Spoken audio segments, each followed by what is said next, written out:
आपके दिमाग में एक बिजनेस आइडिया आया। सडनली उस बिजनेस को ना करने के भी कई बहाने आ जाते हैं। मेरे पास पैसा नहीं है, कंपटीशन बहुत है, ये बिजनेस करने का मुझे कोई एक्सपीरियंस नहीं है। हम कुछ बड़ा क्यों नहीं सोच पाते? हमें कोई भी बड़ा काम ना करना पड़े, इसके लिए हम बहाने क्यों ढूंढते हैं? और क्या है इसका सॉल्यूशन? आज मैं आपको डेविड श्वार्ट्ज की book the magic of thinking big के एक चैप्टर से बताऊंगा कि हम किस तरह अपनी बहाने बनाने की आदत को छोड़कर बड़ा सोच सकते हैं और बड़े काम कर सकते हैं। डेविड श्वार्ट्ज कहते हैं कि हम सबके अंदर एक बीमारी होती है जिसे श्वार्ट्ज ने एक्सक्यूजाइटिस का नाम दिया है, यानी बहाना बनाने की बीमारी। पहला सबसे कॉमन एक्सक्यूज है, मेरे पास सक्सेसफुल लोगों जितनी इंटेलिजेंस नहीं है। ये एक्सक्यूज इतना कॉमन है कि हमारे आसपास 95% लोगों में ये मौजूद होता है। ज्यादातर लोग दूसरों के सामने ये मानने को तैयार नहीं होते कि उनमें ज्यादा इंटेलिजेंस नहीं है, लेकिन वो अंदर से ये बात मानते हैं। जब इंटेलिजेंस की बात आती है तो हम में से ज्यादातर लोग दो बेसिक गलतियां करते हैं। गलती नंबर 1, हम अपनी इंटेलिजेंस को कम करके आंकते हैं, और गलती नंबर 2, हम दूसरों की इंटेलिजेंस को ज्यादा करके आंकते हैं। इन गलतियों के कारण लोग काफी नुकसान में रहते हैं। वो चैलेंजिंग सिचुएशंस का सामना करने में फेल हो जाते हैं क्योंकि उन्हें लगता है कि उनमें उतनी इंटेलिजेंस नहीं है। लेकिन वहीं एक व्यक्ति ऐसा भी आता है जो इंटेलिजेंस की परवाह नहीं करता और उसे उसका मनचाहा काम मिल जाता है। श्वार्ट्ज कहते हैं कि अगर 100 IQ वाला व्यक्ति पॉजिटिव, ऑप्टिमिस्ट और कोऑपरेटिव है तो उस व्यक्ति से ज्यादा पैसा और सक्सेस हासिल करेगा जिसका IQ तो 120 है लेकिन उसका रवैया नेगेटिव, पेसिमिस्ट और अनसपोर्टिव है। इंटेलिजेंस की एक्सक्यूजाइटिस के इलाज के 3 तरीके हैं। नंबर 1, खुद की इंटेलिजेंस को कभी दूसरों से कम ना आंकें और दूसरों की इंटेलिजेंस को जरूरत से ज्यादा ना आंकें। अपनी क्वालिटीज को ढूंढिए। याद रखें कि ये इम्पॉर्टेंट नहीं है कि आप में कितनी इंटेलिजेंस है, इम्पॉर्टेंट तो ये है कि आप अपनी इंटेलिजेंस को किस तरह इस्तेमाल करते हो।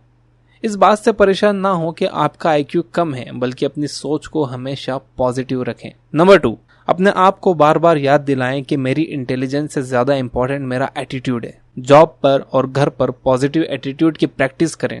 काम टालने के तरीके खोजने के बजाय काम करने के तरीके खोजें। आप अपने आप में मैं जीत रहा हूं का रवैया डेवलप करें। अपनी इंटेलिजेंस का इस्तेमाल अपने फेलियर्स के बहाने खोजने में ना करें। नंबर 3, याद रखें कि फैक्ट्स को रटने से ज्यादा इंपॉर्टेंट है सोचने की काबिलियत। अपने दिमाग को क्रिएटिव बनाएं और नए नए थॉट्स आने दें। काम करने के नए और बेटर तरीके खोजते रहें। खुद से पूछें कि क्या मैं दिमाग का इस्तेमाल इतिहास रचने में कर रहा हूं या इतिहास रटने में। दूसरा कॉमन एक्सक्यूज है एज का एक्सक्यूजाइटिस फेलियर की ऐसी बीमारी है जिसमें सारा दोष एज के मत्थे मढ़ दिया जाता है। इसके 2 आसानी से पहचाने जाने वाले रूप हैं। नंबर 1, मेरी एज काफी ज्यादा है, और नंबर 2, मेरी एज काफी कम है। कई लोग सोचते हैं कि वो अभी बिजनेस स्टार्ट करने के लिहाज से काफी यंग हैं, जबकि वो ये भी जानते हैं कि मार्क ज़करबर्ग ने जब काम करना शुरू किया था तब वो कॉलेज में पढ़ते थे। और कई लोग सोचते हैं कि वो अब बिजनेस स्टार्ट करने के लिहाज से काफी ओल्ड हो चुके हैं, जबकि कर्नल सैंडर्स ने जब KFC स्टार्ट की थी तब वो 62 साल के थे। एज के एक्सक्यूजाइटिस की बीमारी टीवी सीरियल्स से भी फैल रही है। उनमें दिखाया जाता है कि जब कंपनी बैंकरप्ट हो जाती है तो उस वजह से किसी एग्जीक्यूटिव की नौकरी छूट जाती है और वो बेरोजगार हो जाता है। उसे कहीं भी नौकरी नहीं मिल पाती क्योंकि उसकी एज ज्यादा हो चुकी है। मिस्टर एग्जीक्यूटिव कई महीनों तक नौकरी ढूंढते हैं लेकिन उन्हें नौकरी नहीं मिल पाती, और इस दौरान वो कुछ टाइम तक सुसाइड के ऑप्शन पे भी सोचते हैं और आखिर में इस रिजल्ट पर पहुंचते हैं कि अब खुद को रिटायर समझ लेने में ही समझदारी है। एज के एक्सक्यूजाइटिस के इलाज के 2 तरीके हैं। नंबर 1, आप वो काम करो जो आप फ्यूचर में करना चाहते हो। जब आप अपने दिमाग को नेगेटिव कर लेते हो और ये सोचते हो कि अब तो टाइम निकल चुका है, तभी आपके हाथ से टाइम सचमुच निकलता है। ये सोचना छोड़ दो कि मुझे ये काम सालों पहले शुरू कर देना चाहिए था। ये फेलियर की सोच है। इसके बजाय ये सोचो कि मैं अब शुरू करने जा रहा हूँ, मेरे बेस्ट ईयर्स अभी आना बाकी हैं। सक्सेसफुल लोग इसी तरह सोचते हैं। नंबर 2, हिसाब लगाइए कि आपके पास कितना टाइम बाकी है। श्वार्ट्ज का मानना है कि बहुत से लोग 70 साल की उम्र के बाद भी क्रिएटिव काम कर सकते हैं। अगर हम ये मानकर चलें कि 20 से लेकर 70 साल तक की उम्र में कोई भी इंसान क्रिएटिव काम कर सकता है, तो अगर आप अभी 30 साल के हैं तो आपके पास अभी 80% टाइम बचा हुआ है। और अगर आप 50 साल के हैं तो तब भी आपके पास 40% क्रिएटिव टाइम बचा हुआ है। बेस्ट टाइम तो अभी आना बाकी है। एक और कॉमन एक्सक्यूज है, मेरा तो मामला ही अलग है यार, मेरी तो किस्मत ही खराब है। श्वार्ट्ज ने रोड एक्सीडेंट्स के बारे में एक ट्रैफिक इंजीनियर से बात की। उसका कहना था कि हर साल रोड एक्सीडेंट में करीब 40,000 लोग मर जाते हैं। उसकी बातों का की पॉइंट यह था कि शायद ही कभी कोई सच्चा एक्सीडेंट हुआ हो। हम जिसे एक्सीडेंट मानते हैं वो दरअसल किसी इंसानी या मशीनी गड़बड़ी का रिजल्ट होता है। ये ट्रैफिक इंजीनियर जो बात कह रहा था वो हमें फिलोसोफर और थिंकर्स सदियों से सिखाते आ रहे हैं, हर चीज का कोई ना कोई कारण होता है, कोई भी चीज बिना कारण के नहीं होती। आज बाहर जो मौसम है वो भी एक्सीडेंटली नहीं है, वो कोई ना कोई कारणों की वजह से ऐसा है। हमारे साथ जो भी कुछ होता है उसका भी कोई ना कोई रीजन होता है। लेकिन शायद ही कोई दिन ऐसा गुजरता हो जब हम किसी को अपनी बदकिस्मती का दोष देते हुए ना सुनते हों, या किसी दूसरे आदमी की सक्सेस पर उसकी अच्छी किस्मत की दुहाई ना देते हों। फॉर एग्जाम्पल, श्वार्ट्ज एक दिन 3 यंग जूनियर एग्जीक्यूटिव्स के साथ लंच कर रहे थे। उस दिन इनके डिस्कशन का सेंटर था जॉर्ज का प्रमोशन। कल तक जॉर्ज इन्हीं लोगों की तरह जूनियर एग्जीक्यूटिव था, आज उसे प्रमोशन मिल गया था। जॉर्ज को प्रमोशन क्यों मिला? इन तीनों लोगों ने इस मुद्दे का पोस्टमार्टम किया और कई रीजंस खोज निकाले। अच्छी किस्मत, मक्खन पॉलिश, प्रेशर और जॉर्ज की वाइफ के सोर्सेस, यानी सच्चाई को छोड़कर हर बात कही गई। सच्चाई ये थी कि जॉर्ज इस प्रमोशन के लिए सबसे ज्यादा काबिल था। वो अपने काम को बेहतर तरीके से करता था, वो ज्यादा मेहनत कर रहा था, वो ज्यादा इफेक्टिव था। सीनियर ऑफिसर्स ने काफी सोच विचार किया कि इन चारों में से किसे प्रमोशन मिले। इन 3 निराश जूनियर एग्जीक्यूटिव्स ने समझना चाहिए था कि कंपनी के सीनियर ऑफिशियल्स जब प्रमोशन देते हैं तो वो चारों के नाम लिखकर टोपी में से किसी एक का नाम नहीं निकालते।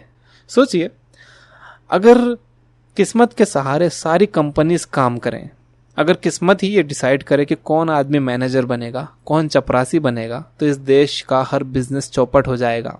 1 मिनट के लिए इमेजिन करें, हम इन्फोसिस को किस्मत के सहारे फिर से बनाते हैं। इस काम के लिए हम एक बॉक्स में सभी एम्प्लॉयज के नाम की पर्ची डाल देते हैं। पर्ची उठाने पर जिसके नाम की पहली पर्ची खुलेगी हम उसे प्रेसिडेंट बना देंगे, दूसरे नाम वाले को वाइस प्रेसिडेंट बना देंगे और इसी सीक्वेंस में हम नीचे की तरफ आते जाएंगे। ये बेवकूफ़ी भरा नहीं लगता क्या? लेकिन किस्मत जब काम करती है तो इसी तरह करती है। जो भी लोग किसी बिजनेस में टॉप पर पहुंचते हैं, चाहे वो बिजनेस मैनेजमेंट हो, सेल्समैनशिप हो, कानून हो, इंजीनियरिंग हो, एक्टिंग हो या कोई और फील्ड हो, वो इसीलिए टॉप पर पहुंचते हैं क्योंकि उनका एटीट्यूड विनर्स वाला होता है और वो साथ में सख्त मेहनत करते हैं। किस्मत के एक्सक्यूजाइटिस के इलाज के 2 तरीके हैं। नंबर 1, रीजन एंड रिजल्ट्स के रूल को एक्सेप्ट करिए। जब आपको लगे कि कोई आदमी खुशकिस्मत है तो जरा गौर से देखिए, तब आपको दिखेगा कि जिसे आप पहली नजर में अच्छी किस्मत समझते थे वो दरअसल प्लानिंग, स्ट्रेटेजी और विनर वाले एटीट्यूड का रिजल्ट है। इसी तरह किसी आदमी की बदकिस्मती को भी गौर से देखिए, आपको उसके पीछे भी कुछ रीजंस मिलेंगे। मिस्टर विनर को जब झटका लगता है तो वो उससे कुछ सीखते हैं और उसका फायदा उठाते हैं, लेकिन जब मिस्टर लूजर फेल होते हैं तो वो अपने फेलियर से कुछ नहीं सीखते और बहाने बनाते रहते हैं। नंबर 2, अपने दिमाग की एनर्जी को ऐसे सपने देखने में जाया ना करें जिसमें बिना मेहनत के सक्सेस हासिल की जा सकती हो। हम किस्मत के सहारे सक्सेसफुल नहीं हो सकते। सक्सेस उन चीजों में मास्टरी हासिल करने में आती है जो हमारी सक्सेस में हेल्पफुल होते हैं। प्रमोशन या जिंदगी की अच्छी चीजों में किस्मत का सहारा ना लें। किस्मत से ये चीजें नहीं मिला करती हैं। इसके बजाय आप अपने आप में ऐसी क्वालिटीज डेवलप करें कि आप सच में एक विनर बन जाएं। मैंने मेरी last video the compound effect में इस कॉन्सेप्ट को डिटेल में समझाया है। आप आई बटन पर क्लिक करके वो वीडियो देख सकते हैं। तो अभी के लिए इतना ही। ये बातें मैंने आपको डेविड शॉर्ट्स की book the magic of thinking big के एक चैप्टर से बताई हैं। वीडियो पसंद आई हो तो लाइक करना ना भूलें और अगर अभी तक आपने मुझे सब्सक्राइब नहीं किया है तो प्लीज सब्सक्राइब करिए। मैं इसी बुक के कुछ और चैप्टर्स पर और वीडियोस बनाऊंगा और मैं कोशिश करूंगा कि आपको इससे भी अच्छी इन्फॉर्मेशन दे सकूं। धन्यवाद।